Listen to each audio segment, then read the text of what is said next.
Saya mohon, kalau boleh saya mohon, saya mohon. Kalau saya perlu cium tangan ikhwan, saya cium tangan Anda. Dengarkan baik-baik.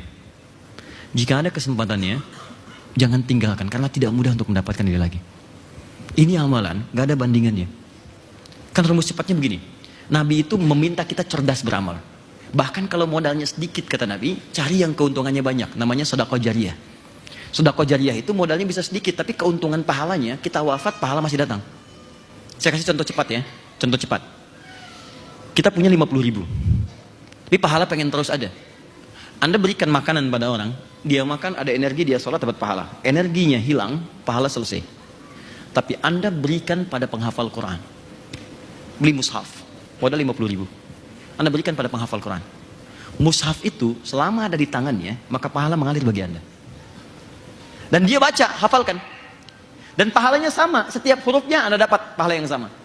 Kalau sekarang dia bacakan, nilainya lebih tinggi daripada hari biasa. Yang paling dahsyat, penghafal Quran kan nggak pernah dia menghafalkan, membaca cuma sekali. Dia kan ulang-ulang. Satu ayat diulang. Dzalikal kitabu la raiba fi, la raiba fi, dzalikal kitabu la raiba fi, dzalikal kitabu la raiba fi, hudan lil muttaqin, dzalikal kitabu la raiba fi, hudan lil muttaqin, dzalikal kitabu la raiba fi, hudan lil muttaqin. Berapa huruf? Berapa pahala yang dapatkan? Dan gak pernah ada orang penghafal Quran baca cuma sehuruf. Siapa nih? Ini Pak Nur palanya udah banyak, sehuruf aja. Nun, dah simpen. Cari yang lain. Gak ada. Dia terus. Dan kalau mushafnya gak ada, kan penghafal Qurannya ada. Dia mengajar lagi, modal cuma 50.000, Anda wafat, dia punya murid 1.000. Dan terus. Maka cari yang cerdas. Boleh hari ini, keluarkan semua jenis sholat, keluarkan. Ini cepat sekali. Begitu dosa diampuni, dapat pahala senilai jihad. Sudah. Ini cara cepat mendapatkan surga selevel dengan Nabi. Karena status orang beramal jihad, wafatnya syahid, syuhada, itu golongan di antara 3 golongan yang tinggalnya dengan semua Nabi di surga. Bukan cuma Nabi Muhammad SAW, semua Nabi. Beberapa Nabi namanya Anbiya. Surah ke-21 Al-Anbiya, karena disebutkan kisah beberapa Nabi. Nabi Ayyub, Nabi Yunus, dan seterusnya. Ya, tapi kalau semua nabi, nabiyin. Dari Nabi Adam sampai Nabi Muhammad SAW. Buka Quran surah keempat, ayat 69. Ada 3 golongan yang tinggal dengan semua nabi. Ya, wa may yuti'illaha war rasul fa ulaika ma'al ladzina an'ama Allahu 'alaihim minan nabiyyin.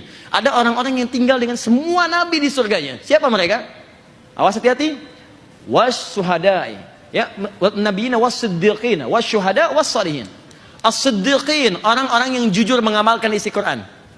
Di kamu pengusaha, kata Allah, berusaha yang baik, dia kerjakan dengan baik. Jujur, dia jujur, masuk golongan siddiqin. Siddiq itu bukan cuma benar, tapi membenarkan apa yang Allah perintahkan. Makanya Abu Bakar As-Siddiq ketika diprovokasi oleh Abu Jahal, ya, Abu Jahal, Abu Lahab, dan sebagainya, diprovokasi, terutama Abu Jahal. Tinggal 1 orang nih, kalau dia ini bisa ikut dengan saya, selesai dakwahnya Muhammad SAW. Rumahnya sahabat Abu Bakar sekarang yang Hotel Hilton.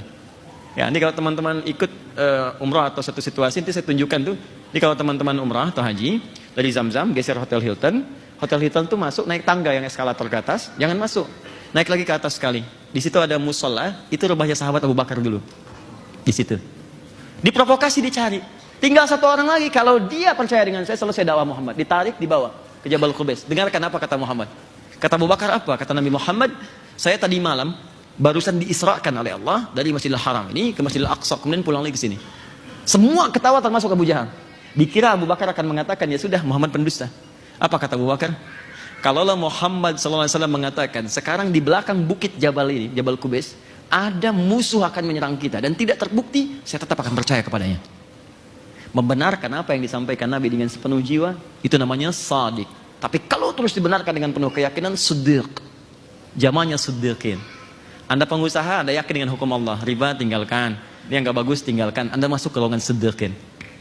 Anda yakin dengan amalan sedekah, kerjakan, siddiqin. Syuhada ini terakhir solihin. Ya, tidak cukup dengan nama, saya Pak Solihin Ustaz, bisa gak masuk surga dengan Nabi? Tidak. 3 golongan ini. Jadi kalau Anda berhasil wafat saat ini, misalnya wallahu a'lam, wafat sudah amalan tinggi, dosa diampuni karena taubat, dan sesurga dengan Nabi SAW. Enak kalau ditanya, akhi kamu siapa? Saya fulan. Kamu di surga mana? Oh, saya dengan Habib Fulan, Ustadz Fulan, Syekh Fulan. Wah, luar biasa ya. Kamu di mana? Saya di surga adalah di mana sih? Sebelah sana. Karena nggak bisa ngejar karena levelnya tinggi. Tapi yang tinggi bisa turun ke bawah. Bisa bahkan dikunjungi oleh semua malaikat. Ada di Quran surah ke-13 ayat 23 sampai 24. Dikunjungi semua malaikat. Dahsyat. Kamu di mana? Kamu dengan siapa? Depan saya Nabi Ibrahim alaihissalam. Belakang saya Nabi Musa. Samping kiri saya Nabi Yusuf. Masya Allah. Ganteng-ganteng Nabi. Dulu ente nonton sinetron ganteng-ganteng serigala. Ini ganteng-ganteng Nabi.